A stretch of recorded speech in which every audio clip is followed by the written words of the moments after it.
Muling nag-aalboroto ang Bulkang Mayon sa Albay. Para sa update na sa linya si Rosas Olarte ng Abante. Ano na ang latest sa Mayon, Rosas?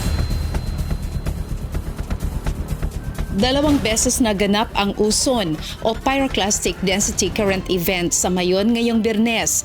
Bandang alas 12:40 ng tanghali, rumagasa pababa ng Bongagali at nakarating ng 300 metro ang lava collapse na sinabayan ng pagbuga ng brownish-gray plume.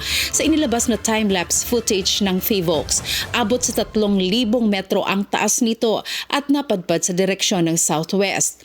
Bandang alas 2:05 ng hapon naman ay muling nagkaroon ng uson at ang lava front collapse ay rumagasa na naman sa Bongagali. 1 minuto ang itinagal ng mga naturang episode o event ayon sa tala ng Mayon Volcano Observatory ng PHIVOLCS sa Linon Hill, Legazpi City. Nakuhanan din ito ng Volcano Monitoring Team ng LGU Kamalig Albay kasabay ng babala sa mga residenteng magsuot ng face mask o kaya manatili sa loob ng kanilang tirahan o tanggapan dahil sa ashfall.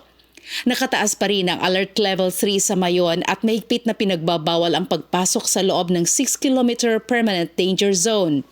Kaugnay nito, nagbabala rin ang Albay Provincial Health Office sa ashfall na dala ng patuloy na pag-aalboruto ng Mayon, lalo na sa mga bayan ng Ginubatan at Kamalig.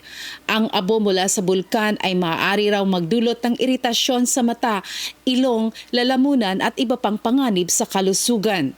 Yan muna ang latest dito sa Albay. Ako si Rosas Olarte ng Abante. Balik muna sa inyo sa studio.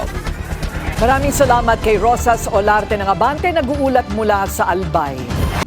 Manatiling nakatutok sa Bilyonaryo News Channel. Sumubaybay sa aming social media accounts at mag-subscribe sa aming YouTube channel para sa mga bago at eksklusibong balita.